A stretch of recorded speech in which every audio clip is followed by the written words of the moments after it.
मददे काबे ईमान मददे, वाह क्या मर्तबा ए गौस है बाला तेरा, ऊंचे ऊंचों के सरों से है कदम आला तेरा, सर भला क्या कोई जाने के है कैसा तेरा, औलिया मलते हैं आंखें वो है तलवा तेरा, क्या दबे जिस पे हिमायत का हो पंजा तेरा, शेर को खतरे में लाता नहीं कुत्ता तेरा।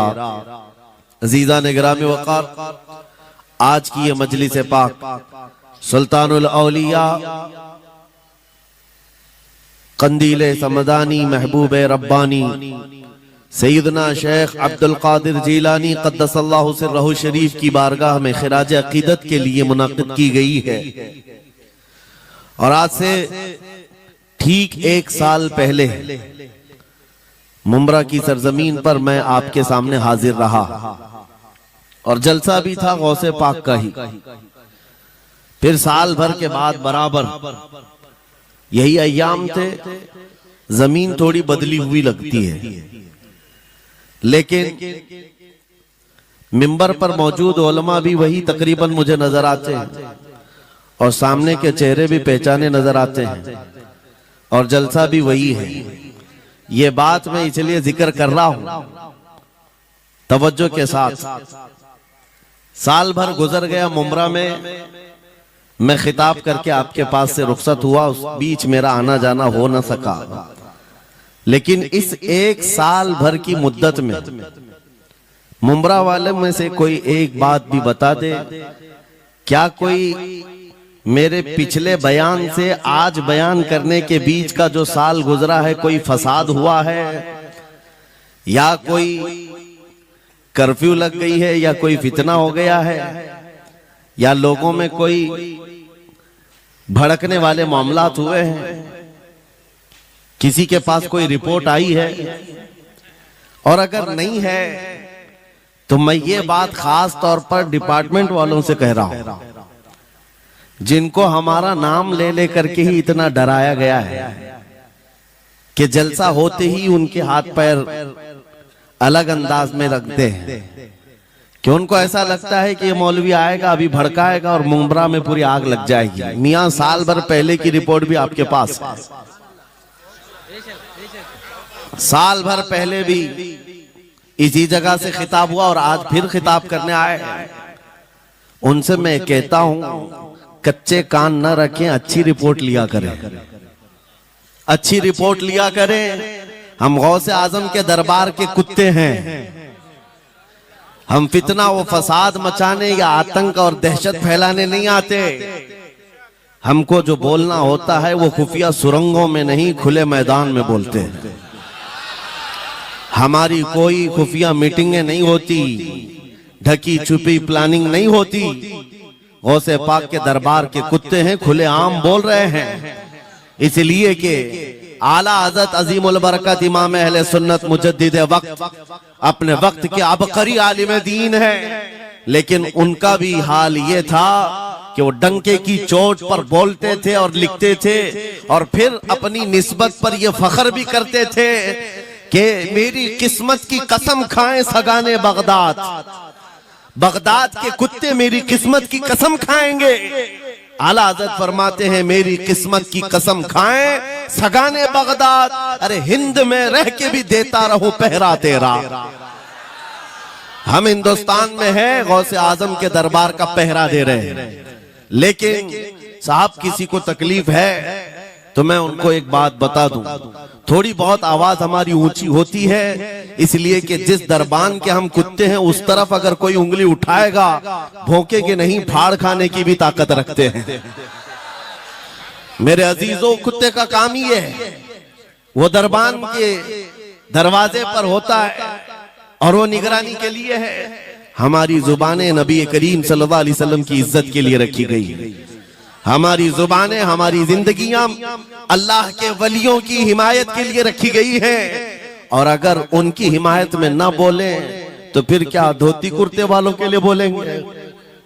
बात सिर्फ इतनी है कि स्टेज उधर भी लगते हैं इधर भी लगते हैं। आप चापलूसी किसी और की करते हैं और हम तारीफ किसी और की करते हैं। आप माल के पीछे भागते हैं और फिर आप मौजूदा हुकूमत जो भी मौजूद है उसके सिक्कों पर और उनके ओहदे पर और उनके मनसब पर देख करके आप बात करते हैं। लेकिन अल्हम्दुलिल्लाह हम फकीरों की आदत ये है, हम बरसों पुराने आबा व अजदाद से गौसे आजम के ही दरबार, उनके ही गुलाम हैं। इसलिए कि हमने ये सुना भी है और पढ़ा भी है, हमारे यहाँ निस्बत पर फख्र किया जाता है। और कैसी निस्बत पर? अरे हमारे वक्त का मुजद्दिद जब इस बात पर फख्र करता है, या गौस तुझसे दर, दर से सग और सग से है मुझको निस्बत। ये भी नहीं कहा डायरेक्ट गौसे पाक आपसे डायरेक्ट मुझे निस्बत है, ये नहीं कहा, बल्कि या गौस आपसे आपके दरबार को निस्बत है, आपके दरवाजे से आपके कुत्ते को निस्बत है, और आपके कुत्ते से मुझ अहमद रजा को निस्बत है।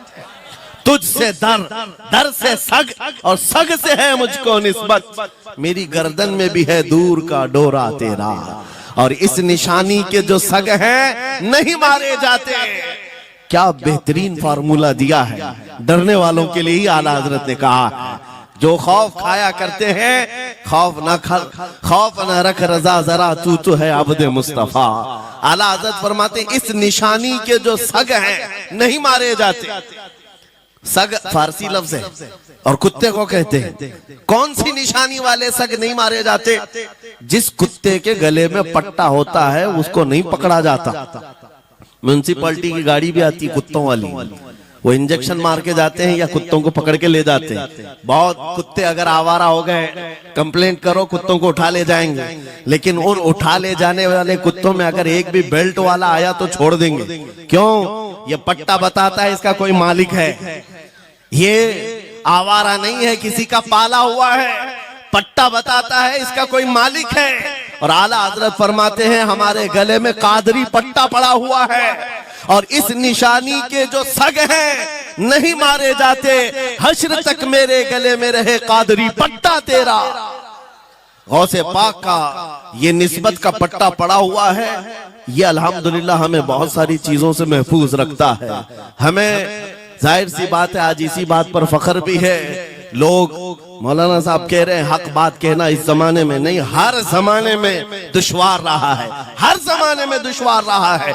लेकिन ऐ नौजवानों, अगर तुम्हें अपनी निस्बत पर यकीन है कि मेरा पीर गौसे आजम जैसा है, मेरी निस्बत मुस्तफा करीम सल्लल्लाहु अलैहि वसल्लम से है, तो फिर खौफ किस बात का, डर किस बात का? इसीलिए हम डंके की चोट पर बोलते हैं, क्यों दबे जिस पे हिमायत का हो पंजा तेरा, शेर को खतरे में लाता नहीं कुत्ता तेरा। अजीजा ने ग्रामी वकार, आज सुल्तानुल औलिया गौसुल आजम की बारगाह में हम खिराज अकीदत पेश करने आए। जो बातें मैं अर्ज कर रहा हूं वो गौर से सुने। करामात ये औलिया इकराम की जिंदगी का हिस्सा है, अल्लाह की तरफ से उन्हें दिया गया। करामत क्या है? ऐसा मुहय्यरुल अक़ूल काम, अक्ल को हैरत में डाल देने वाला काम जो आम इंसान नहीं कर सकता, आम इंसान की अकल में ना आए, अल्लाह के वली से सादिर होने वाला ऐसा कोई काम, उसको करामत कहते हैं। लेकिन करामत औलिया इकराम की विलायत को साबित करने के लिए जरूरी नहीं। औलिया इकराम की विलायत को साबित करने के लिए करामत नहीं दिखाई जाती, शरीयत पर इस्तिकामत ये विलायत की अलामत है। अगर वो मजबूती के साथ हर जमाने में अपने दीन पर जमा हुआ है, वो अल्लाह का वली है, वो अल्लाह का वली है। आज भी हमारी कौम औलिया को ढूंढने पर लगी हुई है। सुनो, अल्लाह का वली ढूंढना चाहते हो तो ढूंढने के लिए निकलते हैं और पीछे पड़ जाते हैं, देखते हैं ये ठोकर मार करके सोने का सिक्का निकाल सकता है कि नहीं निकाल सकता है। औलिया को इन्हीं बातों पर आज भी लोग परखते हैं, सोचते हैं कि अभी बाबा आसमान पर उड़ेंगे तो मैं समझ लूंगा अल्लाह के वली हैं, पानी पे चल के दिखाएंगे तो मैं समझ लूंगा अल्लाह के वली हैं। मैं यहीं बैठा हूँ, अचानक मेरे पास पैसों का थैला खोल के दे दें, अल्लाह के वली होंगे।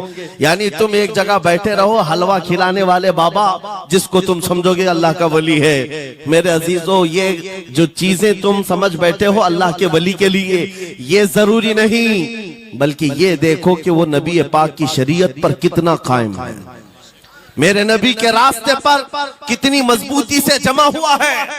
मैं आपको पूछता हूँ, सय्यदुश शुहदा इमाम अली मकाम इमाम हुसैन आजम से बढ़कर अल्लाह का वली कौन? अल्लाह का वली कौन है? सारे औलिया कराम की निस्बत वहां जाकर खत्म होती है। उस हुसैन आजम को देखे करबला के मैदान में, अपने बच्चों की कुर्बानी के सामने भी जमे रहे, डटे रहे, करामत का इजहार नहीं किया, शरीयत पर इस्तिकामत लोगों को दिखाया।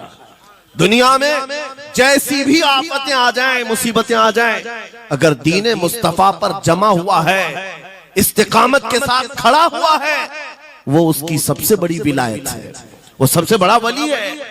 अल्लाह का वली वो है जो शरीयत पर जमा हुआ है, डटा हुआ है, कायम है। और करामात औलिया इकराम की जिंदगी का एक छोटा हिस्सा है, छोटा हिस्सा है। और इस्तिकामत ये बहुत बड़ा हिस्सा है। जमे रह जाना किसी बात पर, खौफ ना खाना बातिल ताकतों से, न डरना इन जालिमों से, ये औलिया इकराम की जिंदगी का खास वतीरा है। आज हम सबको जिस चीज की जरूरत है वो करामत की नहीं, इस्तिकामत। करामतें सुनते भी आया, अब करामत से आप ये समझते हैं कि काया पलट जानी चाहिए। लोग आज मजाक भी करते हैं, कुछ वो मॉडर्न ख्याल के डॉक्टरों और प्रोफेसरों के लेक्चर सुन करके पागल जो हो चुके सोशल मीडिया पर, वो भौंकते हैं करामात औलिया पर। क्या अब करामात क्यों नहीं दिखाते अल्लाह के औलिया? ये जो हालात बदले हुए हैं, इन हालात में इनकी करामतों से जमीन क्यों नहीं पलट जाती? जालिमों के मुंह में कीड़े क्यों नहीं पड़ जाते? मेरे अजीजों, पूरी दुनिया करामात से नहीं चलाई जाती, वल्लाह मुसब्बिबुल अस्बाब, असबाब पर रखा है। एक मशहूर जमाना बुजुर्ग हजरत मोहम्मद जाम रहमतुल्लाह अलैह बगदाद हलाकू के जमाने के थे। हलाकू बादशाह जिसने बस्तियों की बस्तियां वीरान कर डाली और इतने कत्ल कर दिया था, जहां से गुजरता था इंसानों की खोपड़ियां। उसका जब बगदाद पर हमला करने का इरादा हुआ तो बगदाद से कई मील दूर उसका लश्कर लेकर वो पड़ाव किया और अपने 2 सिपाहियों को बगदाद का मुआयना करने के लिए भेजा। और उसकी दहशत तारी थी सब शहरों में, हलाकू अगर आ गया तो हिलाक हो जाएंगे, इसके फौजी सबको बर्बाद कर डालेंगे।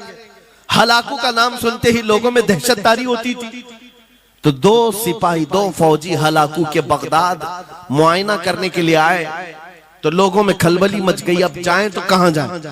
तो हजरत मोहम्मद जाम रहमतुल्लाह अलैह एक बुजुर्ग थे, उनके पास लोग दौड़ते हुए आए और वो वजू फरमा रहे थे, उनके हाथ में पानी का कटोरा था और आकर के लोग रोने लगे, हुजूर हलाकू आ गया, बगदाद तबाह कर डालेगा, बगदाद को बर्बाद कर देगा, आप बचा ले, अल्लाह के वली हैं, आप दुआ करें। उन्होंने अपनी खटोरी पलट दी और कहा जाओ, अल्लाह हिफाजत करेगा। रिवायत में मिलता है कि वो 2 सिपाही ढूंढते ढूंढते रह गए, उनको बगदाद नजर ही नहीं आया। कोई बगदाद का न घर दिखा, न महल, न रास्ता, कुछ नहीं। वापस वो अपने बादशाह के पास जाकर कहते हैं हम तो बहुत ढूंढ करके आए, बगदाद मिला ही नहीं। हलाकू ने उन दोनों सिपाहियों को कत्ल कर दिया। कहा कि तुम झूठ बोलते हो, मुझे बगदाद की रोशनी यहां से दिखती है और तुम्हें कैसे नजर नहीं आया? या तो तुम निकम्मे हो या तो फिर मेरे साथ धोखा कर रहे हो। कत्ल कर दिया। दूसरे दिन अपने खास 2 वजीरों को भेजा कि जाओ बगदाद का मुआयना करके आओ, गलियां, वहां की सड़कें और वहां के महल्लात, वहां की इमारतें देख आओ। ये 2 वजीर गए और ढूंढते रहे। जैसे ही वो बगदाद में इंटर हुए, आज फिर लोग हलाकू के इन वजीरों को देखकर दौड़े दौड़े भागते हुए इस अल्लाह के वली के पास आया, हज़रत मोहम्मद जाम। आज फिर रोने लगे, कहा हमारी बीवियां बेवा हो जाएंगी, हमारे बच्चे यतीम हो जाएंगे, सब मारे जाएंगे, आप बचा लें। आज फिर से उन्होंने खटोरी पलट दी, कहा जाओ अल्लाह हिफाजत फरमाएगा। अल्लाह वालों का ये तसर्रुफ है, ये करामात है। वो चाहे तो पूरे लोगों को पोशीदा कर दे जालिमों की नजर से। दूसरे दिन वो वजीर भी ढूंढते रह गए, उनको भी बगदाद नजर नहीं आया। वापस गए, बादशाह के वो बड़े मोतमद लोग थे, कहा कि हम भी गए लेकिन हमको बगदाद नजर नहीं आया। हलाकू को बड़ा ताज्जुब हुआ, ऐसा कैसे हो सकता है? लोकेशन बिल्कुल सही है, हम सामने चंद मील के फासले पर है और इनको बगदाद नजर क्यों नहीं आता? तीसरे दिन उसने कहा कि अब किसी मुआयने की जरूरत नहीं, कोई जायजा लेने की जरूरत नहीं, हम डायरेक्ट जाते, फौज को तैयार करो। पूरी फौज को लेकर के जब तैयार होकर वो बगदाद के सरहद पर आकर खड़ा हो गया, उसके जंग का बिगल बजा और तबाही के आवाजें आने लगी, तो आज लोग फिर दौड़ते हुए हजरत मोहम्मद जाम के पास आए और उनसे रो रो कर गिड़गिड़ाने लगे, कहा आज तो आफत आ गई, बड़ी बला आ गई। तवज्जो से सुनना मेरे अजीजों, आज आप अगर ना बचाएं तो सब तबाह हो जाएंगे, बर्बाद हो जाएंगे।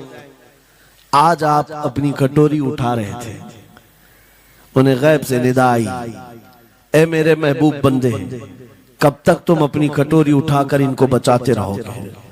इनको मोहलत दी गई थी अपने अमाल दुरुस्त करने की, ना इन्होंने तौबा किया, ना अपने अमाल दुरुस्त किए, इनको इनके हाल पर छोड़ दो।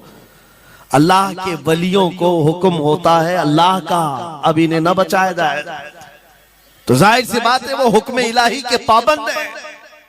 उन्होंने वो कटोरी छोड़ दी, फिर हलाकू दाखिल हुआ बगदाद में और ऐसी तबाही मचाई थी कि पूरे बगदाद की सड़कों में सिर्फ खून ही खून था, तबाह बर्बाद कर दिया, ईंट से ईंट बजा डाली।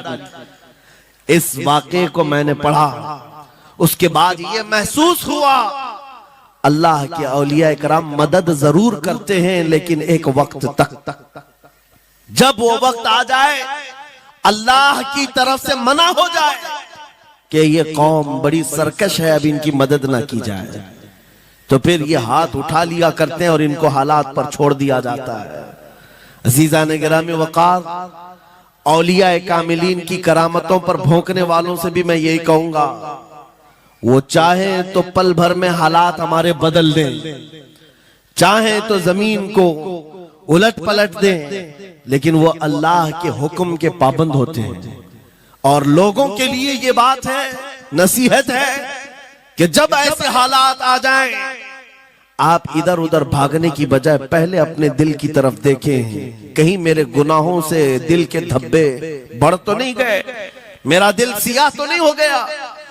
सच बताओ मेरे अजीजों, इतने सख्त हालात के बाद कितने लोगों को ऐसी तौफीक हुई कि रात का अंधेरा छा गया हो और तौबा करने का जज्बा बढ़ गया हो, रात के वक्त बैठ करके रोने लग गया हो।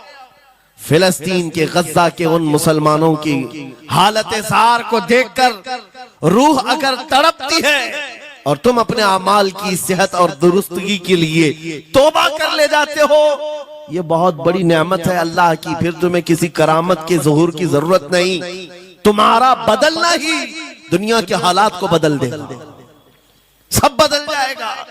लेकिन अगर उन्हीं हालात पर बाकी रहे तो फिर करामत से भी तुम नहीं बदलोगे और ना हालात बदलेंगे, कोई चीज नहीं बदलेगी।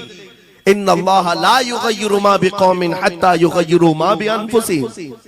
कुरान में मेरा मौला फरमाता है, बेशक अल्लाह ताला उस वक्त तक किसी कौम की हालत नहीं बदलता जब तक उस कौम को खुद अपनी हालत बदलने का ख्याल ना हो।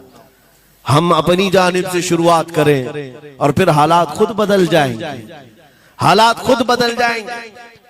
सरकार सैयदना गौस आजम अब्दुल कादिर जीलानी रदी अल्लाह तआला अन्हु जिस हाल में बगदाद तशरीफ लाए थे, उस जमाने को याद करें, उस जमाने को याद करें। वो ऐसा जमाना था कि उस वक्त हक बोलना एक जुर्म हो गया था। शिया नवाज खलीफा मौजूद थे, हजरत अबू बकर, हजरत उमर का नाम लेने पर भी मस्जिद के दरवाजे पर कोड़े मारे जाते थे। ये वो हालात थे, उलमा की जुबानें गंग थी, बोल नहीं पाते थे, खुतबा क्या देना है वो बिल्कुल स्क्रिप्टेड, जो खलीफा वक्त चाहे बस उतना ही। आज जैसे सऊदियों के यहाँ ये रिवाज है, बादशाह की हिमायत में और बादशाह जैसा चाहे वैसी ही मस्जिद का मौलवी भी बोलता रहे। शरीयत क्या कह रही है, मेरे मुस्तफा करीम सल्लल्लाहु ताला अलैहि वसल्लम की तालीमात क्या कह रही है, इससे क्या सरोकार, बस उतनी बातें करो जितनी उनके बादशाह की हिमायत की। ये दौर गौसे आजम के जमाने का भी था। उस वक्त हक बोलना एक बहुत बड़ा जुर्म था, उलमा को कोड़े मारे जाते थे। आपको पता है उसी बगदाद में सिर्फ एक हक बात का ऐलान करने की वजह से इमाम अहमद बिन हंबल को 300 कोड़े मारे गए थे। उनकी पीठ झुक गई थी, उनकी रीढ़ की हड्डी टेढ़ी हो गई थी। कोड़ा किसको कहते हैं? कोई रस्सी को नहीं, चमड़े का वो बेल्ट जिससे वो मारते थे तो जिस्म की चमड़ी लग करके आ जाती थी। 100 कोड़े में तो आदमी मर जाता था, कोई बच गया बच गया। 300 कोड़े खाए उस इमाम की बात कर रहा हूं जिसको मेरे नबी की 5 लाख हदीसें याद थी। वो इमाम अहमद बिन हंबल इतने बड़े इमामुल हदीस कोड़े खाते थे तो किस बात पर? सिर्फ हक बात का ऐलान बरसरे पैकार करते थे, सबके सामने करते थे। उन्होंने कोई बादशाह की रियायत नहीं की, उन्होंने ये नहीं देखा कि ये क्या चाहते हैं, बल्कि हमेशा ये देखा कि मेरे नबी की शरीयत क्या चाहती है। मेरे अजीजों, यही बड़ी करामत है।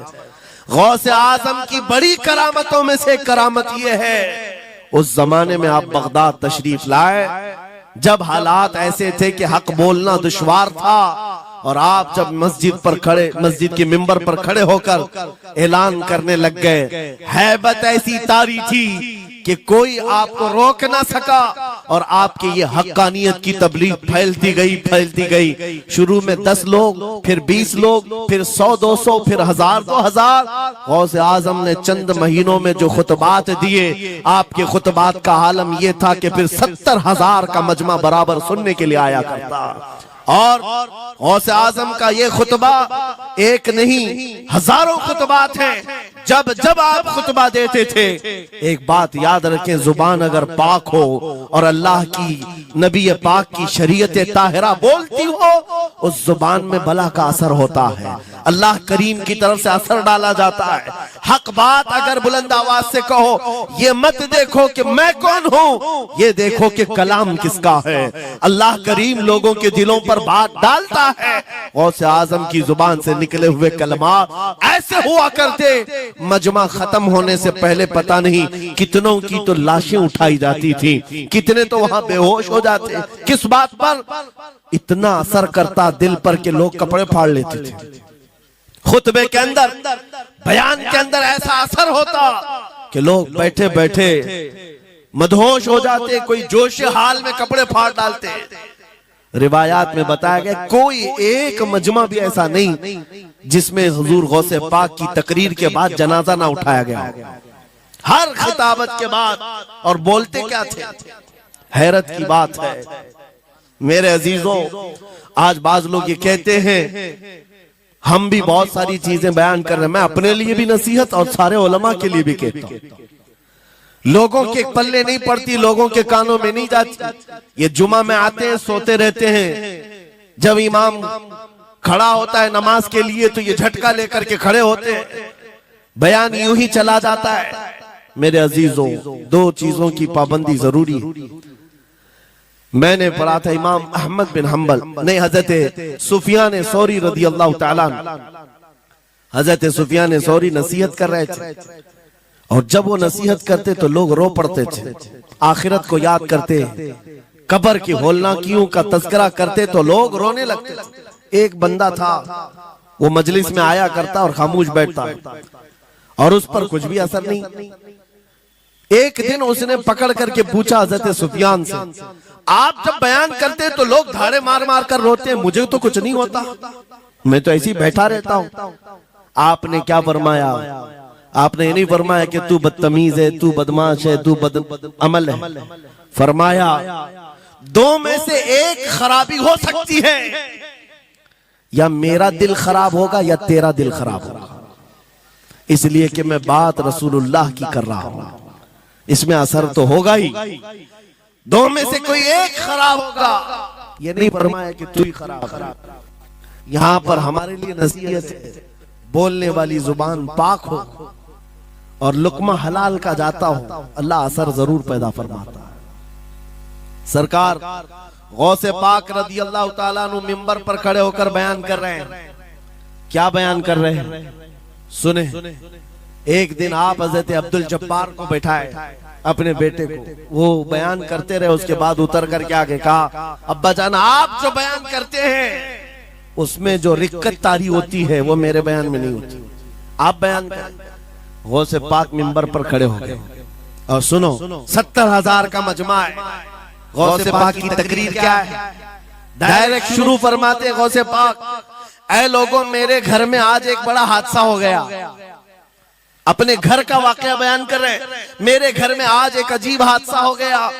अब्दुल जब्बार की माँ यानी अपनी बीवी के बारे में कह रहे हैं, उनके बेटे हजरत अब्दुल जब्बार कहते हैं, अब्दुल जब्बार की माँ मेरे लिए दही मट्टी की हांडी में जमा कर रखी हुई थी, एक छीके से लटकाई हुई। गर्मियों के दिन थे, आज मेरी भी ख्वाहिश थी दही खाने की। मैं घर पहुंचा दोपहर के वक्त, दही की हांडी मेरी बीवी ने उठा करके दस्तरखान पर रखा था। मेरे पहुंचने से पहले ही एक बिल्ला आया घर में और पांव से झपटा मारा, वो दही का मटका गिर गया, टूट गया और दही पूरा जमीन पर बह गया। न माँ खा सका न मेरी बीवी खा सकी। इतना बयान करना था कि लोग ठाड़े मारकर रोने लग गए, कपड़े फाड़ने लग गए। लोगों के अंदर जोश हाल से कैफियत बदल गई। मेरे अजीजों, कोई अपने घर का वाकया बयान कर रहा हो कि दही की हांडी फट गई, दही बह गया, इसमें कौन सी ऐसी बात है रोने की? ये हमारे और तुम्हारे लिए हो सकता है। गौसे आजम का मजमा भी अहले दिल का हुआ करता था, वो बसीरत वाले लोग बैठते थे। गौसे पाक क्या बयान कर रहे थे?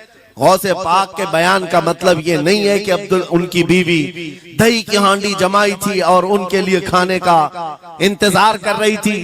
गौसे आजम अपने वाकये से दुनिया की हालत बता रहे थे, ऐ लोगों, जिस तरह मेरे घर में आज मेरे खाने से पहले दही का मटका टूट गया और दही बह गया, सबकी हालतें तकरीबन ऐसी होती हैं। इंसान अपने लिए इतना कमाता है, माल जमा करता रहता है और जब उसके खाने का वक्त आता है, मलकुल मौत पंजा मारकर रूह निकाल लेता है और सारा माल उसका धरा का धरा रह जाता है, ना वो चख पाता है ना खा पाता है। गौसे पाक रज़ी अल्लाह ताला अन्हु ये दुनिया की हालात बता रहे थे। और मेरे अजीजों, आज भी वही हालात हैं हमारे, आज भी वही हालात हैं। हमने कमाने के लिए अपनी सेहत गंवा दी, रात नहीं देखा, दिन नहीं देखा, दौड़ते रहे माल हासिल करने के लिए। इतना जमा कर लूं, इतना जमा कर लूं, इतना जमा कर लिया, जब तक तो सेहत बिगड़ गई, शुगर भी आ गई, बीपी भी आ गई और ऐसी बीमारियां लग गई कि अब इनको ठीक करने के लिए जितना जमा किया था खर्चा करते रहो। शेख सादी रहमतुल्लाह अलैह फरमाते हैं, ये दो कामों में तो इंसान की पूरी जिंदगी खत्म होती है। पहले कमाने के लिए सेहत गंवाता है और फिर सेहत बचाने के लिए माल गंवाता है। ये दो चीजों में गौसे पाक रज़ी अल्लाह ताला अन्हु की नसीहत यही थी कि इतना जमा कर ले जाते हो, इतना जमा करते हो कि फिर जब खाने का वक्त आता है तो मियाँ ऐसे हालात होते हैं कि नमक भी नहीं खा पाते, शक्कर भी नहीं खा पाते। दूसरी बातें तो छोड़ो, शुगर वाले शक्कर नहीं चख पाते, बीपी वाले नमक नहीं चख पाते। अरे ये बड़ी छोटी चीजें हैं और माल देखो तो करोड़ों का है, अरबों का है, अरबों का माल पड़ा हुआ है, नमक नहीं चख पाते, शक्कर नहीं खा पाते। किसके लिए जमा किया था? और थोड़ी और बड़ी बीमारी हो गई तो पानी भी नहीं पी पाते, डायलिसिस चल रहा है, किडनी खराब है।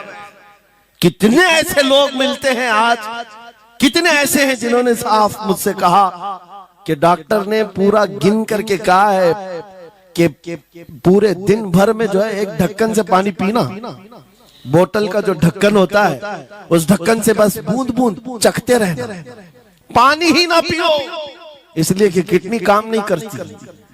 ये दुनिया है मेरे अजीजों। हमने अपनी सेहत गंवा दी, पूरी की पूरी सेहत गंवा दी इसको हासिल करने के लिए। इसी को मेरे इमाम अहले सुन्नत फाजिल बरेलवी ने कहा था, शहद दिखाए जहर पिलाए, कातिल डायन शोहर कुछ, इस मुर्दार पे क्या ललचाए, दुनिया देखी भाली। लेकिन समझ में किसी को नहीं आता, उस वक्त समझ में आने लगता है जब जाने का वक्त होता है। जाने के वक्त हालात ऐसे होते हैं, मैं अक्सर अपने टूर में देखता हूँ, उमरा पे जाते हैं, बगदाद पे जाते हैं, खूब आयश से रहते हैं, सबको पता रहता है प्लेन में सिर्फ 30 किलो का अलाउड है, लेकिन मार्केट में जाते हैं तो उनको कुछ खबर नहीं होती, सब खरीद रहे होते।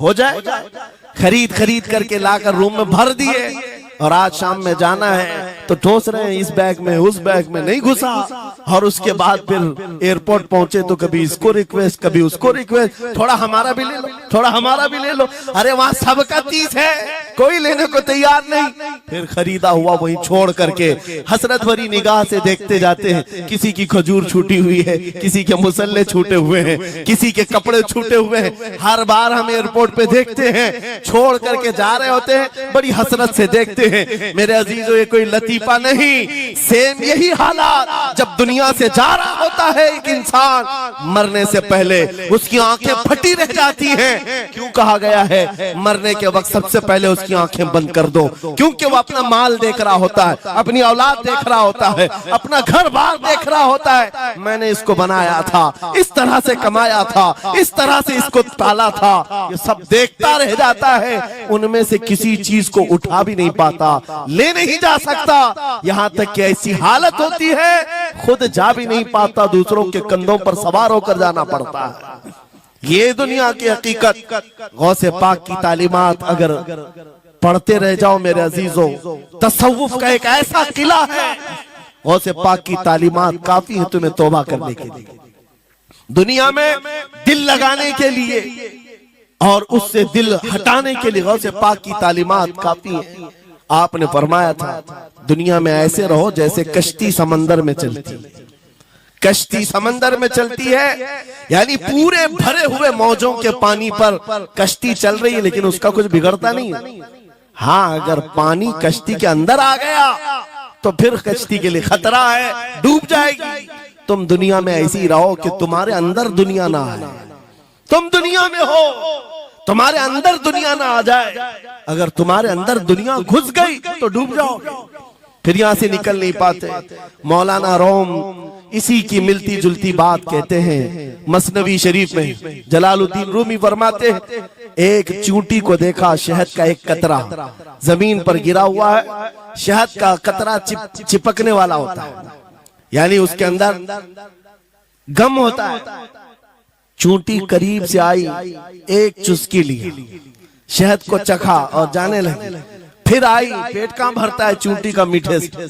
अरे शहद तो पानी में भी रखो ऊपर से आके गिरती है, और शहद खाना है उसको। और दूसरी तरफ से आई, फिर गई, पेट नहीं भरा, चारों तरफ से उस कतरे को चाट चाट के गई। मौलाना रोम फरमाते हैं फिर चूंटी के दिल में ख्याल आया, मैंने हर तरफ से तो शहद को चक्कर देखा, टेस्ट एक ही है, बीच कतरे में कैसा टेस्ट होगा?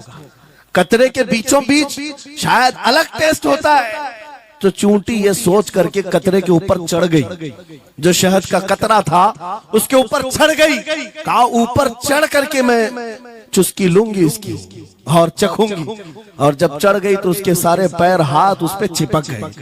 चूप्स तो लिया, शहद खा तो लिया, लेकिन वापस आने का कोई रास्ता ही नहीं था। सारे हाथ पैर उस शहद के गम में चिपक गए। चूंटी की उसी कतरे में मौत हो गई। मौलाना जलालुद्दीन रूमी फरमाते हैं इंसान यही करता है, माल कभी इधर से कमाता है, कभी उधर से कमाता है, हर जगह से देखता है, सारे टेस्ट ले लेता है, बाद में बड़े बड़े लोगों को देखता है, अरे नेताजी तो बड़े बंगले में, वहां कैसा ऐश होता होगा, कोई उस रिजॉर्ट में है, वहां कैसी मस्तियां होती होंगी, वहां भी जाकर देख लूं।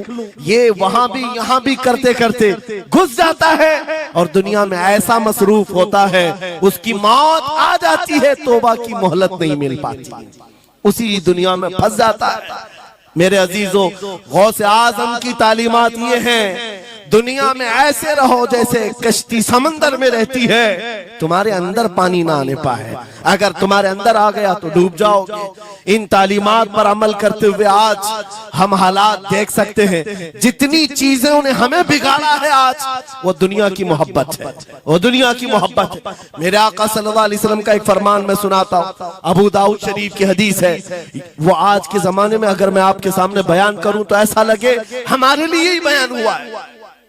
रसूल करीम सल्लल्लाहु अलैहि वसल्लम फरमाते हैं यूशकु अन तदाअ अलैकुमुल उमम कमा तदाअल अकिलतु इला कुसअतिहा।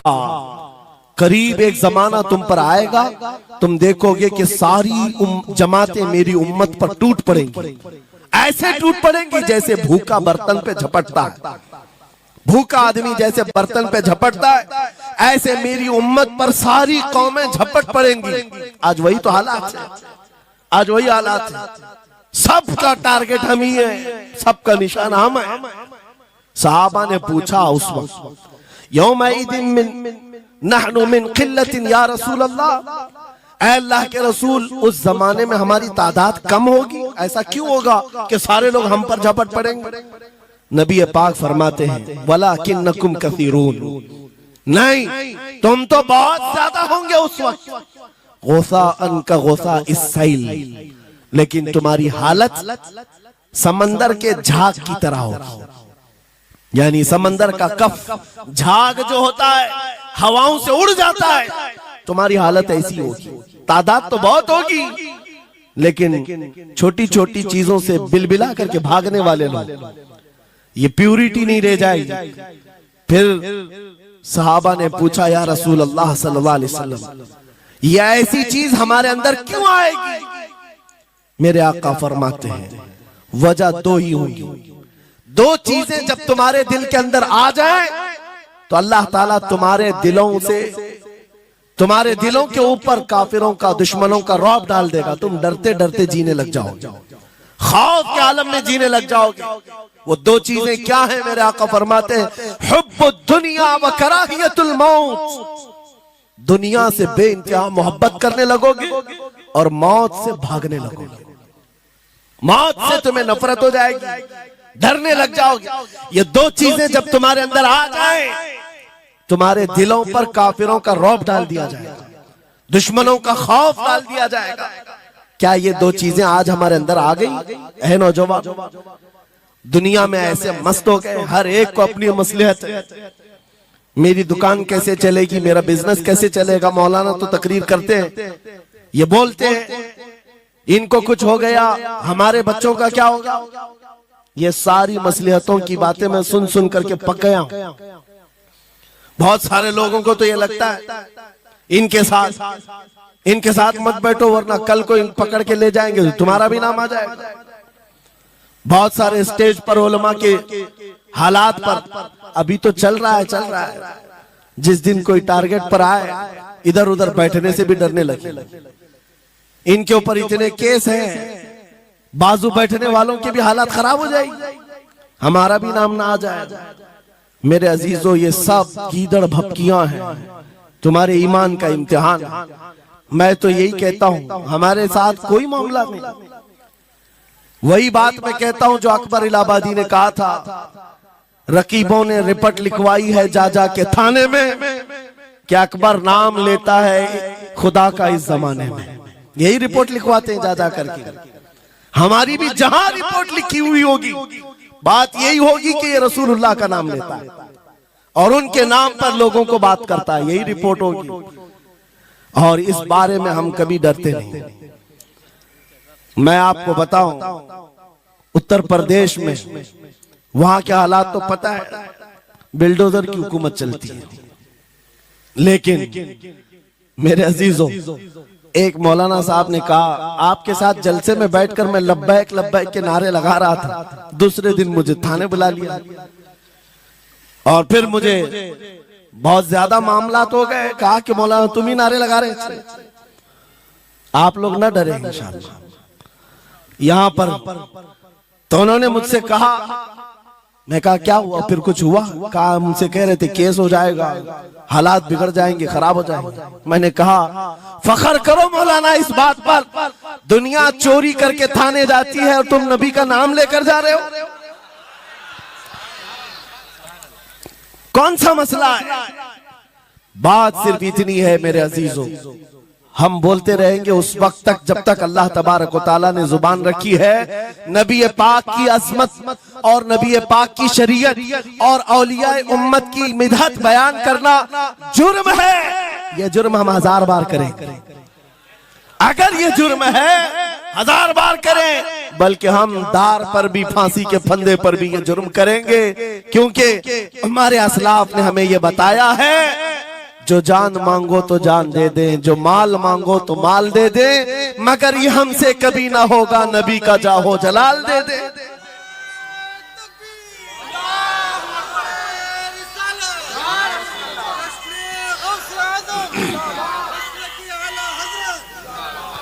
खामखा बेचारे हमारे रिश्तेदारों को डरा करके रखे लोग, पुलिस वाले हजरात को कुछ लोग रिपोर्ट लिखवा लिखवा कर डरा करके रखे हुए।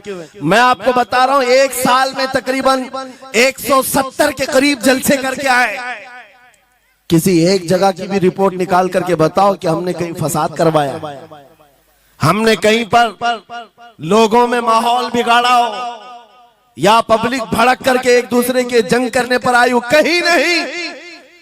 अगर कौम को, सोई हुई कौम को बेदार करना तुम्हारे नजदीक भड़काना है, तो ये भड़काना तो बहुत अच्छा है मेरे अजीजों। हमारा काम सिर्फ इतना है, हम उन नौजवानों से बात कर रहे हैं जो अपने नबी के फिदाई हैं, जो अपने नबी के आशिक हैं, और हम सिर्फ उस लौ को और बढ़ाना चाहते हैं जो इनके सीनों में जल रही है। इनके सीनों में किसी और की नहीं, मेरे मुस्तफा के मोहब्बत की शमा है। अगर वो मध्यम है, हम उसको तेज करना चाहते हैं। बस मेरे नौजवान से मेरा मुतालबा सिर्फ इतना ही है, किसी की जय विजय क्यों पुकारे, क्या गरज हमको, हमें काफी है सैयद अपना नारा या रसूल अल्लाह, हमें काफी है सैयद अपना नारा।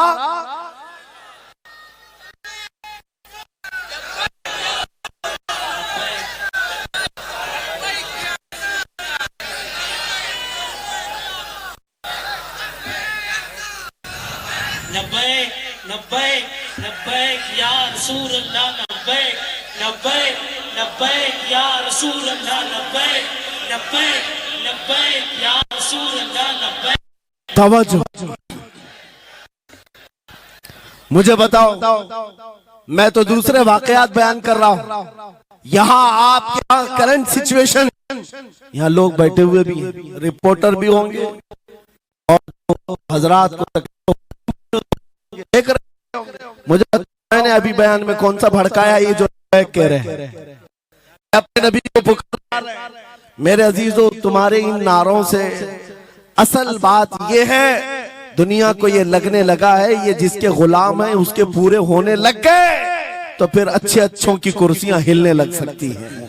इसलिए कि इस कौम की तारीख सबको पता है, ये वो कौम है टल न सकते थे जंग में, अगर अड़ जाते थे पांव शेरों के भी मैदान से उखड़ जाते थे, हक से सरकश हुआ कोई तो बिगड़ जाते थे, अरे तेग क्या चीज हम तोप से भी लड़ जाते थे। ये हमारी तारीख है, दुनिया को पता है, दश्तो दश्त है, दरिया भी न छोड़े हमने, बहरे जुल्मात में दौड़ा दिए घोड़े हमने। इकबाल ने कहा है, थमता न था किसी से सैले रवा हमारा, कुछ बात तो है कि मिटती नहीं हस्ती हमारी, सदियों रहा है दुश्मन दौरे ज़मा हमारा, बातिल से डरने वाले आसमां नहीं है हम, 100 बार कर चुका है तू इम्तिहान हमारा। इसी बात को लेकर के बोर के बिगाड़ करके पैदा किया जाता है। हालात खराब हो जाएंगे आपके बयान का, हालात खराब नहीं होंगे। ईमान अगर मजबूत हो जाता है तो हालात खराब कभी नहीं होते, हालात खराब नहीं होते। आज ऐ सुन्नी मुसलमानों, गौसे पाक रज़ी अल्लाह ताला अन्हु की निस्बत अगर कामिल है, ये बात सुन लो, वक्त खत्म होने को आ गया, मैं अपने वक्त पर समेट लूंगा। आप मिंबर पर खुतबा दे रहे हैं, उलमा भी तवज्जो करेंगे, क्योंकि ये भी मिंबर पर खुतबा देने के लिए खड़े होते हैं और जुमा में मस्जिद पर माइक लेकर के बयान करते हैं, आधा घंटा पौना घंटा। अब तो हालात ऐसी आएंगे इनके साथ, अब तक तो ट्रस्टियों की चिट्ठियां आती थी, सदर सेक्रेटरी बोलता था मौलाना ये नहीं बोलना वो नहीं बोलना, अभी इसके बाद और आगे से भी आएंगे और चिट्ठियां आएंगी कि मौलाना अभी आपको क्या बोलना है इस जुम्मा में। ये डरे भटके हुए लोग जो उलमा की गर्दनों पर राज करते हैं, उनसे भी मैं कहता हूँ, खोल दो, आजाद कर दो उन जुबानों को जो मेरे मुस्तफा की हैं, जो नबी पाक सल्लल्लाहु अलैहि वसल्लम की हैं। इनकी जुबानों पर ताले ना लगाओ, या उलमा तुम्हारे दीन के मुहाफिज हैं, तुम्हारी नस्लों की शरीयत के मुहाफिज हैं। आज इनकी जुबानों को बंद करोगे, कल तुम्हारे बच्चे नबी का नाम लेने से घबराने लग जाएंगे, डरने लग जाएंगे। उलमा के गलों में और इनकी गर्दनों में रस्सियां न डालो। ये तो उन जालिम ट्रस्टियों से कहता हूं, बाकी उलमा से कहता हूं, अगर हालात ऐसे आ गए ठोकर मार दो इनकी नौकरियों को। एक दरवाजा अगर ये बंद करते हैं, मेरा मौला 70 दरवाजे और खोलेगा।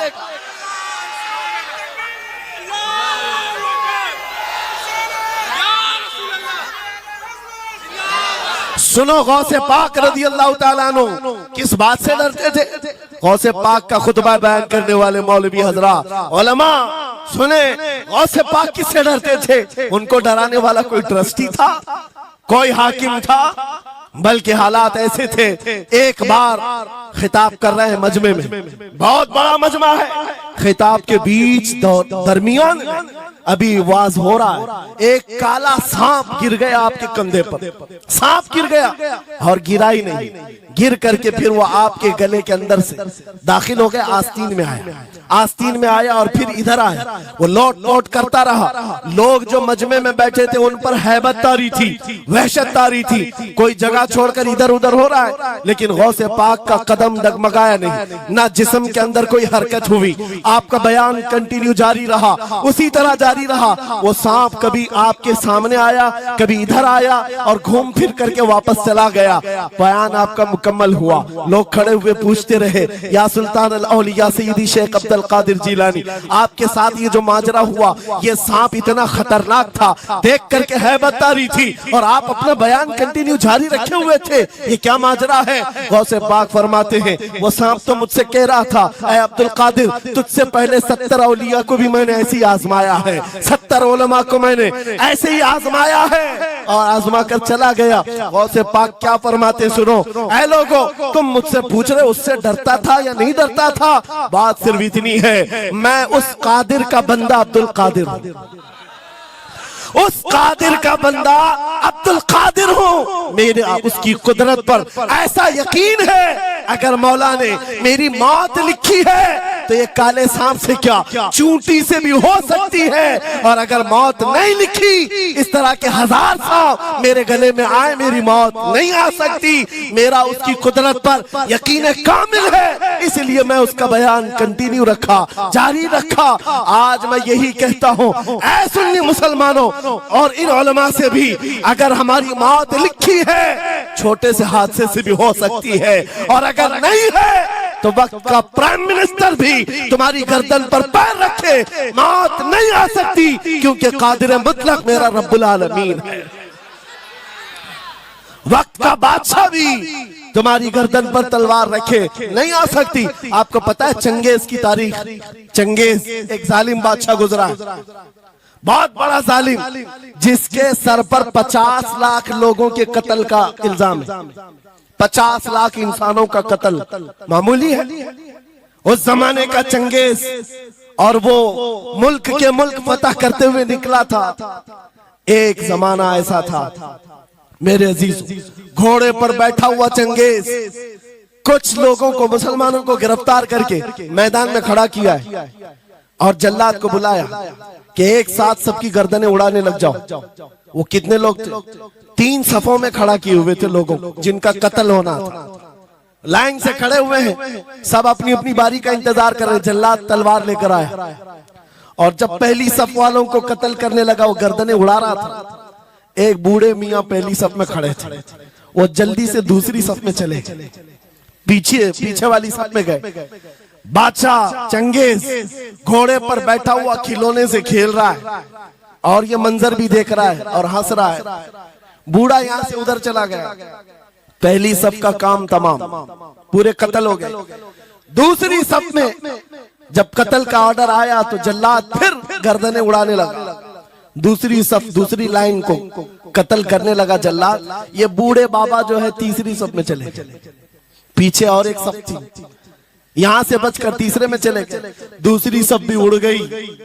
उसके बाद बादशाह चंगेज कहा मार करके कहने लगा, बाबा जी अब तो इसके पीछे कोई सफ नहीं, ये तीसरी थी, अब कहां जाओगे? बूढ़े मियाँ ने सर झुकाकर कहा, अब भी मेरा अल्लाह है। ये यकीन होता है, जहां तक बचना है बच लेंगे, और जब नहीं है, बाबा जी ने कहा अब भी अल्लाह है।